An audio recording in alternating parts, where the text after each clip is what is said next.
So hello guys, welcome back to my channel. Polytechnic सफर में आप लोगों का स्वागत है। तो आज मैं लेकर आया हूं पॉलिटेक्निक एंट्रेंस एग्जाम के लिए केमिस्ट्री का वो वीडियो जिसका इंतजार था सभी बच्चों को। मैं बता रहा हूं इस वीडियो से आपके 90% क्वेश्चंस आपके एग्जाम में आने वाले हैं, फुल्ली गारंटी। केमिस्ट्री का 90% क्वेश्चंस इसी वीडियो से आएगा और आप लोग इस वीडियो को पूरा देख कर जाइएगा। और हाँ, ऐसे ही वीडियो मैं आपको 3 वीडियो केमिस्ट्री का देने वाला हूं और उस 3 वीडियो को देखने के लिए आपको कुछ नहीं करना, चैनल को सब्सक्राइब कर लीजिए, ठीक है, क्योंकि नोटिफिकेशन आपके पास चला जाएगा। ठीक, तो चलिए आपका ज्यादा समय नहीं बर्बाद करता हूं, मैं लेकर चलता हूं टॉपिक पर। तो सबसे पहला क्वेश्चंस आपके सामने लेकर आता हूं, लेकिन उससे पहले मैं आपको बता दूं कि ये जो पीडीएफ है ये कहां पर मिलेगा, क्योंकि पीडीएफ सबसे इंपॉर्टेंट है। क्योंकि आप इस वीडियो को देखने के बाद पीडीएफ को जाओगे, पढ़ोगे, तभी आपको ज्यादा नॉलेज होगा। तो चलिए आपका ज्यादा समय नहीं बर्बाद करता हूं, मैं पहले बता देता हूं पीडीएफ कहां पर है। ठीक है, जैसे कि आप लोग हमारा ऐप को डाउनलोड करोगे और डाउनलोड करने के बाद जैसे ही आप लोग ऐप में ना लॉगिन करोगे, लॉगिन करने के बाद इस प्रकार का इंटरफेयर दिखेगा, इस प्रकार का। ठीक है, जैसे इस प्रकार का इंटरफेयर दिख रहा है तो आपको कुछ नहीं करना है। ऐसा आपको यहाँ पर 3 डॉट का लाइन दिख रहा होगा, 3 लाइन्स दिख रहे होंगे, उस पर क्लिक करना है। तो आपको यहाँ पर आपका नाम, आपकी जो आईडी है वो दिखेगी। ठीक है, उसके बाद क्या होगा, उसके बाद आपको यहाँ पर एक फ्री मटेरियल वाला ऑप्शन दिख रहा है। ठीक है, क्या दिख रहा है? फ्री मटेरियल वाला ऑप्शन। इस पर आपको क्या करना है? क्लिक करना है। क्लिक करने के बाद आपको क्या करना है? डॉक्यूमेंट वाले ऑप्शंस में जाना है। डॉक्यूमेंट वाले ऑप्शंस में जाओगे, पॉलिटेक्निक एंट्रेंस एग्जाम करोगे, ठीक है, वहां पर एंट्रेंस पर क्लिक करोगे तो आपको पीडीएफ मिल जाएगा, सारे पीडीएफ यहीं पर मिल जाएंगे। ठीक है, उसके बाद सभी बच्चों के लिए बहुत इंपॉर्टेंट है टेस्ट, तो टेस्ट भी आपको मिल जाएगा और बहुत इंपॉर्टेंट है वीडियोस, तो वीडियोस आपको मिल जाएगा। तो ये रहा आपके जो चीज फ्री में मिल रहा है वो चीज आपको ऐप पर यहाँ पर मिलेगा। ठीक है, तो चलिए आपका मैं पहला नंबर क्वेश्चन से रूबरू करवाता हूँ। ठीक है, तो यहाँ पर ये क्वेश्चंस देख लो और इस क्वेश्चंस का जवाब आप लोगों को देना है, क्योंकि सबसे पहले आप लोग जवाब दोगे, आप लोगों का जवाब सही है या गलत है वो आप लोग जानोगे। ठीक है, लेकिन उससे पहले इस क्वेश्चंस का जवाब आप लोगों को देना है। तो देखो ये क्वेश्चंस कह क्या रहा है, किस यौगिक में अधिकतम संख्या में सहसंयोजी आबंध पाया जाता है। ऐसा आपको बताना है, किस यौगिक में अधिकतम संख्या में सहसंयोजी आबंध पाया जाता है। बहुत ही मोस्ट इंपॉर्टेंट क्वेश्चन और ये एग्जाम में आपके बहुत ज्यादा बार पूछा गया है। ठीक है, तो देखो ये क्वेश्चन क्या कह रहा है, अधिकतम। तो मैंने आपको बताया था एक वीडियो में कि जो कितने भी कार्बन और हाइड्रोजन से जितने भी यौगिक बनते हैं, ठीक है, कार्बन और हाइड्रोजन का मिलाकर जितने भी यौगिक बनते हैं वो क्या होते हैं? सहसंयोजी आबंध होते हैं। क्या होते हैं? उसमें सहसंयोजी आबंध के द्वारा जुड़ा होता है। जैसे यहाँ पर कार्बन, यहाँ पर हाइड्रोजन, यहाँ पर भी हाइड्रोजन, यहाँ पर भी हाइड्रोजन और यहाँ पर भी हाइड्रोजन। देखो कितने सहसंयोजी आबंध है इसमें। इसमें आपको आबंध दिखेगा 1 2 3 और एक 4, 4 आबंध इसमें दिखा। ठीक है, तो ये सहसंयोजी आबंध है। तो आप लोगों को सबसे ज्यादा इसमें सहसंयोजी आबंध आपको दिखा है मेथेन में। किस में दिखा है? मेथेन में। तो इसका राइट आंसर क्या हो जाएगा? मेथेन हो जाएगा। तो कितने बच्चे इस क्वेश्चन का जवाब बता दे रहे थे? बता दो, एक बार कमेंट करके बता दो कितने बच्चे बताए थे, तो मैं जान जाऊंगा कि हाँ वो बच्चा पढ़ता है मेहनत से। ठीक है, चलो अगला क्वेश्चन। इस क्वेश्चंस को देखो, इस क्वेश्चंस का जवाब सभी बच्चे दो, वेरी वेरी मोस्ट इंपॉर्टेंट। और आप लोगों को इन क्वेश्चंस का जवाब देते हुए घबराना नहीं चाहिए कि अगर आपका गलत भी गया क्वेश्चंस तो कोई दिक्कत नहीं, आप मेहनत से पढ़ रहे हो तो आपको सफलता मिलेगी। देखो यहाँ पर क्या कह रहा है, निम्न में से किसका आयन ऊर्जा सबसे अधिक होता है। इनमें में से बताना है किसकी आयन ऊर्जा सबसे अधिक होती है, इनमें में से बताना है। तो आपको क्या दिया गया है? सोडियम दिया गया, मैग्नीशियम दिया गया, एल्युमिनियम दिया गया, सिलिकॉन दिया गया है। तो इसमें में से कौन सा ऑप्शन सही जाएगा बता दो सभी बच्चे। Very very most important questions और सभी बच्चों के लिए ये इंपॉर्टेंट होने वाला है। तो देखो यहाँ पर आपको दिख रहा होगा सबसे ज्यादा किसमें इलेक्ट्रॉन पाया जाएगा, ये बताओ सबसे ज्यादा इलेक्ट्रॉन किसमें पाया जाएगा। तो ऊर्जा उसका उतना ही ज्यादा रहेगा। देखो सोडियम में 11 इलेक्ट्रॉन, मैग्नीशियम में 12, एल्युमिनियम में 13, लेकिन सिलिकॉन में कमेंट करके बताओ सिलिकॉन में किसमें इलेक्ट्रॉन ज्यादा पाया जाएगा। सिलिकॉन में पाया जाएगा। क्या आप लोग पढ़ के बताओ सिलिकॉन का परमाणु क्रमांक क्या होता है, सभी लोग एक बार कमेंट करके बता देना। तो सिलिकॉन में ना सबसे ज्यादा इलेक्ट्रॉन पाया जाता है, तो उसमें ऊर्जा भी सबसे ज्यादा होगा, उसमें ऊर्जा भी सबसे ज्यादा लगेगा। तो इसका राइट आंसर क्या हो जाएगा? डी वाला ऑप्शन। कितना सिंपल क्वेश्चन था और इस क्वेश्चन को बहुत सारे बच्चे ने अगले साल भी गलत करके आए थे। ठीक है, तो गलत मत करना, क्योंकि बहुत सारे बच्चे सोचते थे कि जो एल्युमिनियम है ये होगा, नहीं एल्युमिनियम नहीं, सिलिकॉन होगा। ठीक है, क्या होगा? सिलिकॉन। इसका right answer silicon is right answer. ठीक है, चलो अगला क्वेश्चन। इस क्वेश्चंस को देखो, ये भी क्वेश्चंस आपने एक पढ़ा होगा एसटीपी, ठीक है, आपने केमिस्ट्री में एसटीपी पढ़ा होगा। एसटीपी तो उसमें क्या होता है, उसमें क्या होता है, ऊपर क्या होता है, विलेय, विलेय की मात्रा होती है, क्या होती है, विलेय की मात्रा होती है, ठीक है, ऊपर विलेय की मात्रा और नीचे ना विलियन का कितना होता है, कितना लीटर होता है, विलियन का कितना लीटर होता है, 22.4 लीटर, कितना होता है, 22.4 लीटर विलियन का, ठीक है। तो ये चीजें होती है, आपको ऊपर विलेय दिया होगा, नीचे विलियन का लीटर में आयतन दिया होगा, जो कि आपको इसका मान याद रखना है, ठीक है, 22.4, ठीक है। तो ये एसटीपी जो होता है इसका बताना है आप लोगों को, इसका बताना है क्या होगा, ये किस किस पर लागू होता है, जैसे सभी आदर्श गैसों पर, केवल ऑक्सीजन पर, या केवल हाइड्रोजन पर, या ऑक्सीजन पर, यहाँ पर नाइट्रोजन पर, देखो सभी गैस, जितने गैस होते हैं ना वो गैसों पर लागू होता है। जो एसटीपी होता है ना, जो एसटीपी होता है वो सभी गैसों पर लागू होता है, मतलब सभी आदर्श गैसों पर या सभी गैसों पर लगता है। तो इसका राइट आंसर क्या हो जाएगा, इसका राइट आंसर हो जाएगा ए वाला ऑप्शन इज राइट आंसर। तो कितने बच्चे इस क्वेश्चन का जवाब दे रहे थे, जो बच्चे इस क्वेश्चन का जवाब दे पा रहे थे उनके लिए वेरी वेरी मोस्ट है इंपॉर्टेंट क्वेश्चन था, ठीक है। अब यहां पर इस क्वेश्चन का जवाब बताओ, यहां पर क्या कह रहा है, कह रहा है निम्न में से कौन सी सबसे मजबूत ऑक्सीकरण है, सबसे मजबूत ऑक्सीकरण, ये बताओ। ऑक्सीकरण, ऑक्सीकरण में होता क्या है बताओ, ऑक्सीकरण में होता क्या है बताओ, ऑक्सीकारक है, सॉरी, ऑक्सीकरण और ऑक्सीकारक में अंतर है, ये चीज ध्यान में रखना बाबू। देखो ऑक्सीकारक और ऑक्सीकरण में अंतर है। देखो ऑक्सीकरण में ऑक्सीजन जुड़ता है, क्या होता है, ऑक्सीजन जुड़ता है, ठीक है, इलेक्ट्रॉन त्यागता है, ठीक है। लेकिन ऑक्सीकारक में, ऑक्सीकारक में क्या होता है बता दो सभी बच्चे, ऑक्सीकारक में क्या होता है, ऑक्सीकारक में आपको इलेक्ट्रॉन लेता है, खींचता है, इलेक्ट्रॉन क्या करता है, खींचता है अपनी ओर, ऑक्सीकारक में। लेकिन ऑक्सीकरण में, ऑक्सीकरण में ऑक्सीजन क्या होता है, जुड़ता है, ऑक्सीजन जुड़ता है, जुड़ता है, ठीक है, इलेक्ट्रॉन त्यागता है, ठीक है। लेकिन लेकिन ऑक्सीकारक में, ऑक्सीकारक में होता है, ऑक्सीकारक ऐसा तत्व होता है जो इलेक्ट्रॉन को खींचता है, इलेक्ट्रॉन को खींचता है, ऑक्सीकारक। जैसे ये बताओ, आपने मोटरसाइकिल चलाना जाना, ठीक है, आपने मोटरसाइकिल चला रहे हो और एक बंदा मोटरसाइकिल नहीं चला पा रहा है, तो बताओ मोटरसाइकिल कौन चलाएगा, आप चलाओगे वो बंदा चलाएगा, बताओ आप चलाओगे कि वो बंदा चलाएगा, आप चलाओगे ना। तो वही चीज, जो ऑक्सीजन, ऑक्सीजन को जोड़ने का मतलब इलेक्ट्रॉन को ऑक्सीजन के से खींचना, इलेक्ट्रॉन को ऑक्सीजन से खींचना। तो कौन सा चीज काम कर रहा है, कौन काम कर रहा है बताओ, ऑक्सीकारक का मतलब कौन काम कर रहा है, ठीक है, उसका कारण कौन बन रहा है, ऑक्सीकारक का जो ऑक्सीकरण हो रहा है, जो ऑक्सीकरण अभिक्रिया हो रही है उसमें किसका कारण है, उसमें किसका योगदान है, कौन कर सकता है ऑक्सीकरण, कौन कर सकता है ऑक्सीकरण, जो इलेक्ट्रॉन को खींच सकता है ऑक्सीजन से, जो इलेक्ट्रॉन को खींच सकता है ऑक्सीजन से वो केवल एक ही तत्व हो सकता है, फ्लोरीन।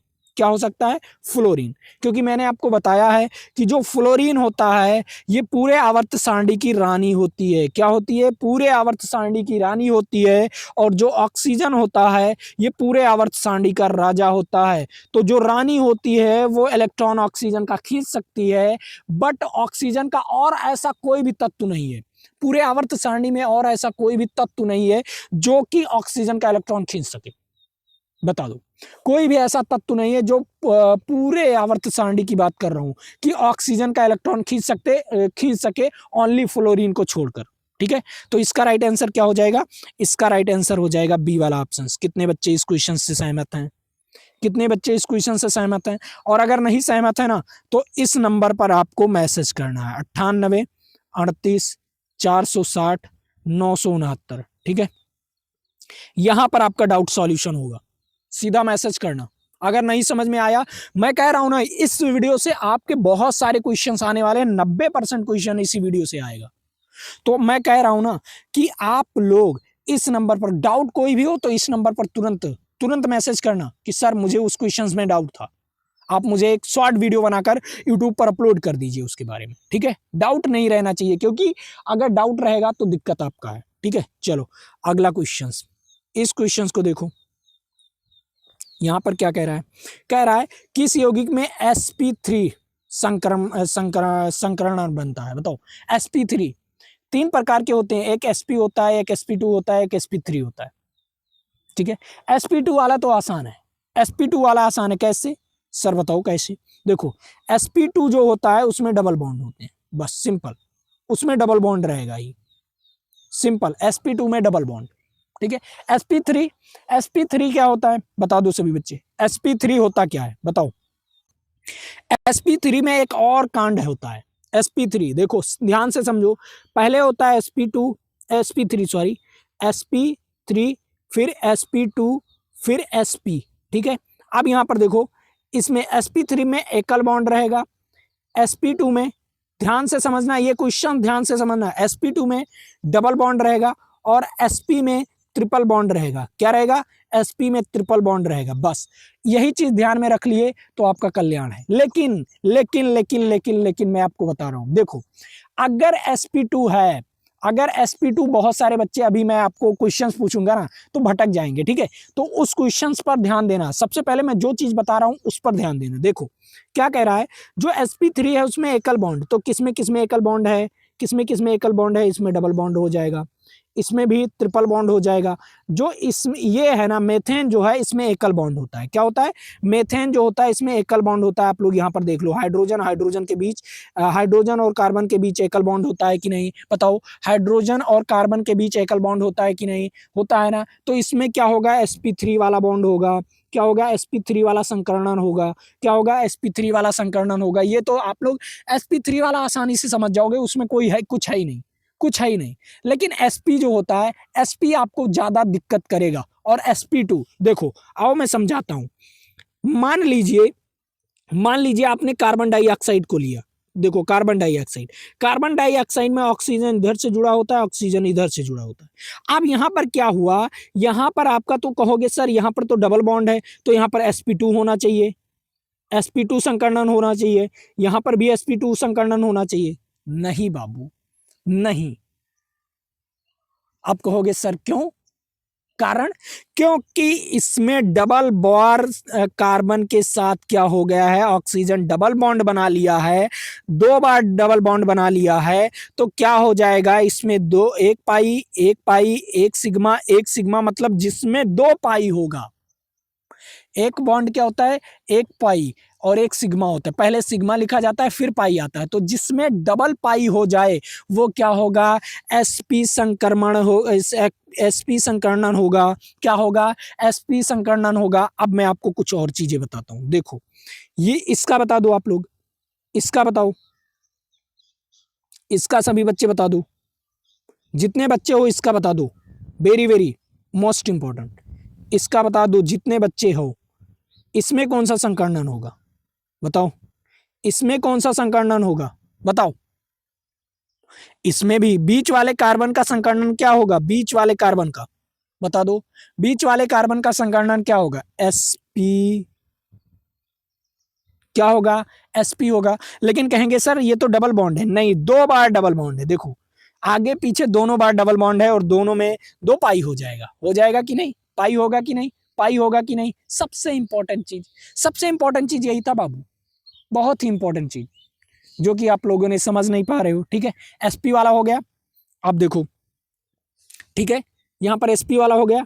अब sp वाले में ये भी होगा, देखो sp वाले में ये भी होगा, इसका भी संकरणन sp होगा क्योंकि इसमें ट्रिपल बॉन्ड है। एक तो मैं आपको आसान लेवल समझाया पहले, जिसमें ट्रिपल बॉन्ड होगा वो sp संकरणन होगा।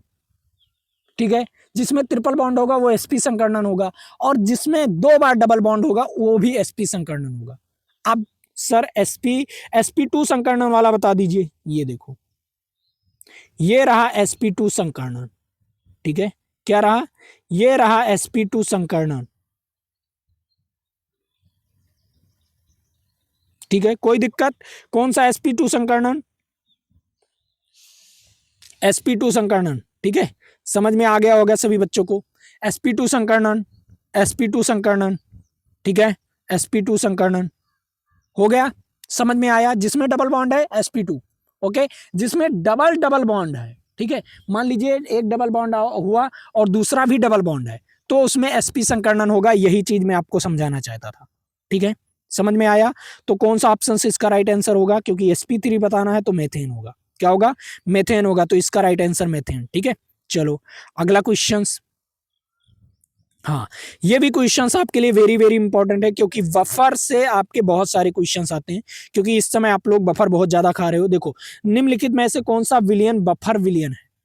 अब मैं आपको बता दूं बफर विलियन क्या होता है। बफर विलियन क्या होता है? या कि तो आप ना अम्ल, ठीक है, अम्ल या उसका एक नमक या लवणीय अम्ल, जो लवणीय उसका मिला दो। देखो, एक सांद्र अम्ल मतलब हल्का अम्ल, ठीक है, क्या मिला दो? हल्का अम्ल मतलब ज्यादा प्रबल अम्ल ना हो, प्रबल अम्ल ना हो, दुर्बल अम्ल, ठीक है, क्या हो?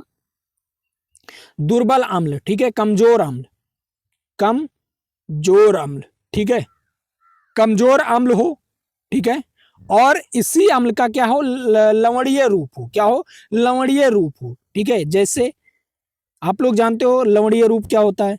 अगर ये दोनों चीज मिल जाते हैं तो स्थिर एक स्थिर पीएच बना लेते हैं, ठीक है। जैसे आपका खून 7.4 पीएच मान से कम नहीं होना चाहिए और ना ही अधिक होना चाहिए, ठीक है। 7.4 पीएच मान से ना कम होना चाहिए ना अधिक। तो ये कैसे कंट्रोल करता है? सबसे पहले अगर आप ना खट्टा चीज बहुत ज्यादा, आपने 7 से 8 दिन खट्टे खट्टे खट्टा खट्टा खट्टा खट्टा चीज खाते रहो, तो आपका शरीर क्या होगा? क्या हो जाएगा आपके शरीर में? आपके शरीर में दिक्कत आने लगेगी, आपका खून क्या हो जाएगा? अम्लीय हो जाएगा। और अम्लीय खून अगर हुआ तो आपकी शरीर में त्वचा रोग, खून की रोग और बहुत सारी बीमारियां आपके शरीर में आ जाएगी। इसीलिए जो खून होता है ना, उसका पीएच मान 7.4 से कम नहीं होना चाहिए। तो इसको कैसे बैलेंस करते हो? जैसे आपने क्या खाया?